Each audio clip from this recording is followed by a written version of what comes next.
आज तक लोगों को नहीं मालूम कि पूजन करने बैठते हैं तो सबसे पहले क्या करते हैं। पर सबसे पहला काम मंदिर में बिना पंडित के सबसे पहला काम कौन सा होता है? तो सबसे पहला काम होता है भगवान को धन्यवाद देना कि आज भी आपने मुझे इस मंदिर में आपका दीदार कराने के लिए, दर्शन कराने के लिए बोला। अगर पंडित साथ में होगा तो पहले वो मंत्र बोलेगा, स्वस्ति वाचन करेगा।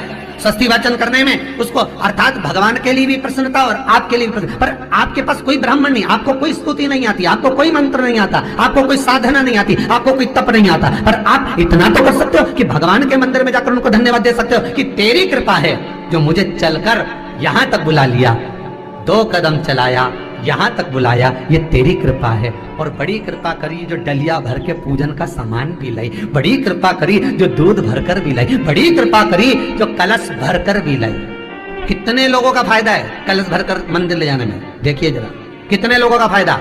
हिंदू धर्म में विष्णु पुराण में, पद्म पुराण में लिखा है, सौभाग्यवती नारी जब भरा हुआ पानी का लोटा लेकर कलश लेकर जाती है और उसको देखकर कोई व्यक्ति निकल कर चले जाता है तो जिस काम के लिए जाता है वो काम सफल हो जाता है। मंदिर का ही लोटा, मंदिर का ही पानी, सिर पे पल्लू लेके हर हर महादेव, बस शिव जी के चढ़ा रही और इतने प्रेम से रिझा रही। अब फ्री का पानी था तो एक लोटे में मन भी नहीं माने। अरे करा तो भगवान के सम्मुख में पहुंचकर अगर आप जल का पात्र भी लेकर जा रहे हो, भरा हुआ लेकर जा रहे हो, तो कितनी प्रसन्नता की बात। हिंदू धर्म की रीति है, जिस पात्र को हम जल चढ़ाने लेकर जाते हैं उस पात्र में भगवान के चरणों का जल लाते हैं, खाली पात्र नहीं लाते। क्या लाते हैं? भगवान के चरणों का जल। उस चरणों तक को लेकर आए, घर में रखा, सबने अपने नैनों में लगाया, हृदय में लगाया, चित्तवृत्ति में लगाया। खाली पात्र हम लेकर वापस नहीं आ रहे हैं।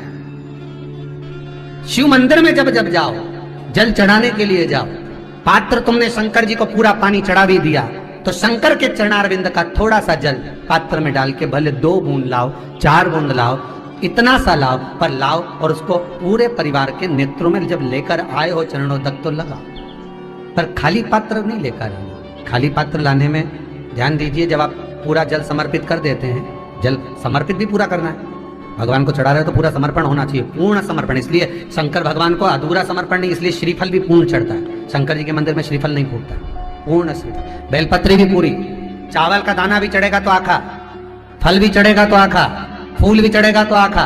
भगवान को कोई चीज खंडित नहीं चढ़ता। शिव जी जल भी चढ़ेगा तो पूर्ण। जिस जल को चढ़ाने के लिए लेकर गए उसको बचाकर नहीं लाना है शिव मंदिर में से, संपूर्ण हाथ, क्योंकि भगवान के चरण की रज जब हमारे घर में प्रवेश करेगी तो हमारा आत्म कल्याण तो स्वतः ही हो जाएगा। शिव करुणा कर ही देंगे। पर कई लोगों की आदत रहती है, और आपने भी गलती करी होगी, गए होगे, चढ़ाकर भी आए होगे, पूरा पानी भी उंडेल कर आए होगे, चढ़ा भी दिया, छोड़ भी आए, पर लेकर नहीं आए होगे। कई लोग गलती कर जाते हैं और फिर बाद में कहते हैं हम तो इतने साल से पूजन कर रहे हैं, भगवान हमारी सुन ही नहीं दिया। तो भगवान के मैं तो तैयार बैठा, पर तू नवा के चली जाए, लेके तो कहीं जाए। भगवान थोड़ी ना कहेगा कि तू मेरे पास में आए तो मैं चरण की रज लेकर जा। भगवान थोड़ी ना कहेगा कि मेरे पास में आकर तू ये लेकर जा। भगवान तो कहेगा मेरे पास में आया है, मांगना कुछ मत, बस मुझे जो स्नान कराया है मेरा चरणों तक लेकर जा, छीट दे पूरे घर में, संपदा भरना मेरा काम है। जहां मेरी चरण की रज पहुंच गई वहां संपदा स्वतः पहुंचती, मैं वहां पहुंच जाता। तो चरणों तक ले जा, पर लोग ले जाते हैं, पूजन करते, कलश भी उड़ेलते, जल भी चढ़ाते, पर आते समय खाली लेकर आ जाते। भगवान को इतना बुरा लगता, मेरे दरवाजे से खाली जाए मुझे कितना बुरा लगेगा। जो आए वो भर कर जाए, भले 2 बूंद लेकर आओ, पर उसमें चरणों तक थोड़ा सा लेकर अवश्य। उसी तरह जल चढ़ाने के बाद हम जब लेकर आते हैं पात्र के अंदर, ये उसमें उसकी बरकत है। गर्ग संहिता में दूसरी चीज कही, उसको भी समझ लीजिए। गर्ग संहिता में कहा गया, जब आप घर से जल लेकर जाते हो भरकर, तो ये सृष्टि की जितनी नदियां हैं, पृथ्वी पर जितनी नदियां विद्यमान हैं, जितने तालाब, जितने सरोवर, जितने कुंड, जितने विराजमान हैं, उन सारे तीर्थों का जल जब आप घर से लेकर निकलते हो तो वो तीर्थ का संपूर्ण जल आपके कलश में आ जाता है। और जब आप उस जल को शिव पर समर्पित कर देती हो और 2 बूंद चरणादक लेकर जब जाती हो, तो शिव महापुराण, गर्ग संहिता, पद्म पुराण कहती है वो जल साधारण नहीं रहता, वो गंगा जल बनकर तुम्हारे घर को पवित्र करने के लिए पहुंच जाता है। वो पवित्र गंगा जल बन जाता है, उसको लेकर प्रवेश कर जाए। हम बार बार कहेंगे भगवान के मंदिर जब भी जाओ ना, चेहरे पर प्रसन्नता होना चाहिए। किसी से मिलने जाओ ना, चेहरे पर अगर प्रसन्नता नहीं और ऐसी पहुंच गए ना तो वो श्रेष्ठता नहीं मानेंगे। तुम तुम्हारी बहन के घर जाओ, सती मैया जलकर भस्म क्यों हुई? माता सती के भस्म होने का कारण क्या था? सती को पिता पर जितना क्रोध आया उससे ज्यादा क्रोध सती माता को अपनी बहनों पर आया कि मेरी इतनी बहन, ये 60 की 60 बहन मेरे सामने खड़ी रही और मैं आई तो प्रेम से मुस्कुराई तक नहीं। आप किसी के यहाँ जाओ और कोई के यहाँ पहुंचे और जाते से आप उस पहुंचे और कहा जी जी राधे राधे, जय श्री कृष्णा, हर हर महादेव, श्री शिवाय नमस्तुभ्यम, ओम नमः शिवाय, आपने बोला और उसके चेहरे पर प्रसन्नता नहीं आया तो ऐसे घर में जाने से कोई फायदा है क्या? और आप किसी के यहाँ जा रहे हो तो आपके चेहरे पर भी प्रसन्नता होना चाहिए, सामने वाले को तो हो, आपके भी चेहरे पर भी। मंदिर में जब जब जाएं, गुरु के दरवाजे पर जब जब जाएं, परमात्मा के चरणारविंद में जब जब जाएं, माता पिता के चरणों में जब जाएं, घर के बुजुर्गों के पास जब जाएं, तो तुम्हारे चेहरे पर प्रसन्नता होना चाहिए। भगवान को भी लगे दुख भले है इसको पर चेहरे पर प्रसन्नता है, इसको अब दुख नहीं देना, क्योंकि इतना मुस्कुराकर ये मेरे मंदिर में आती। शिवलिंग पर बेलपत्र चढ़ाना, जल चढ़ाना, इसका भी एक नियम होता है कि शंकर जी पे शिवलिंग पर जल कहाँ चढ़ाया जाता है? सबसे पहला जल अगर शंकर जी को चढ़ाने जा रहे हो तो शंकर जी के जो चरण है, जहां से पानी नीचे गिरता है, उसके सीधे वाले भाग पर, अपने हाथ का सीधा भाग, वहां जल चढ़ाओ।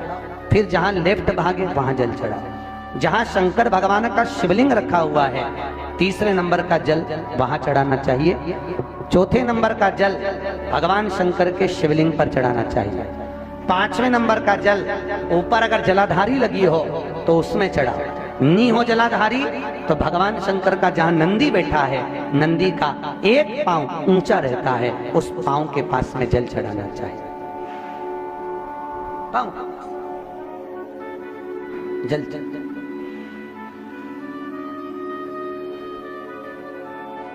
चरण के पास में। ऐसे 5 स्थान दिए हैं जल चढ़ाने के लिए। शिव जी का स्नान कितनी चीजों से होता है? 5 चीजों से, पंचामृत, दूध, बोलते जाओ, दही, फिर घी, शहद, फिर शक्कर। ये 5 चीजों का प्रमाण क्या है? शास्त्र कहता है दूध चढ़ाने से घर में संतान की वृद्धि होती है, दही चढ़ाने से भगवान शिव के, अगर शिवलिंग पर हम दही चढ़ाते हैं उससे परिवार में प्रेम बढ़ता है। क्या बढ़ता है? प्रेम। फिर घी चढ़ाने से हमारे घर से रोग दूर होता है। शहद चढ़ाने से, भगवान शंकर पर जो शहद चढ़ाया जाता है वो चढ़ाने से घर में संपदा की वृद्धि होती है। और 5वें नंबर पर भगवान को शक्कर, खांड जो आप जानते होंगे, शक्कर आदि पिसी हुई चढ़ा देने से, शिव जी को चढ़ाने से हमारे घर के बच्चे जिद्दी नहीं होते। क्यों कहते हैं? जो बच्चा जिद्दपन करता हो, जो बच्चा जिद्दी रहता हो, तो क्यों कहते हैं कि अवधूतेश्वर महादेव का नाम लो और उसके हाथ में शक्कर की कटोरी देकर शंकर जी पे चढ़वा दो, बच्चा कभी जिद्दपन नहीं करता। अवधूतेश्वर महादेव का नाम लेकर सोमवार की अष्टमी के दिन चढ़ाया जाता है, सोमवार की अष्टमी को अवधूतेश्वर का नाम लेकर। क्यों कहते हैं? जो बच्चा बार बार बीमार पड़ रहा हो, बार बार सर्दी हो रही हो, बार बार बीमार पड़ रहा हो, खांसी चल रही हो, बार बार हॉस्पिटल लेकर भागना पड़ रहा हो बच्चे को, छोटा सा अगर बच्चा है, 8 साल के अंदर बच्चा है और बीमार ज्यादा पड़ रहा है, तो आटे का दिया बनाओ, 4 बत्ती रखो, उसमें तिल्ली का तेल डालो, अवधूतेश्वर महादेव का नाम लेकर बच्चे के ऊपर से 21 बार उतारो और किसी चौराहे पर ले जाकर रख दो। जिंदगी में बच्चा कभी बीमार नहीं पड़ेगा, बच्चा स्वस्थ रहे, आनंद में रहे, आनंद में रहे, स्वस्थ की। और वैसे भी प्रथम सुख, अरे बोलो तो, निरोगी काया। घर का प्रथम सुख निरोगी काया। व्यक्ति अगर धन की मूलता नहीं है, साहब पैसा अपनी जगह पर है। फिर निवेदन करता हूं,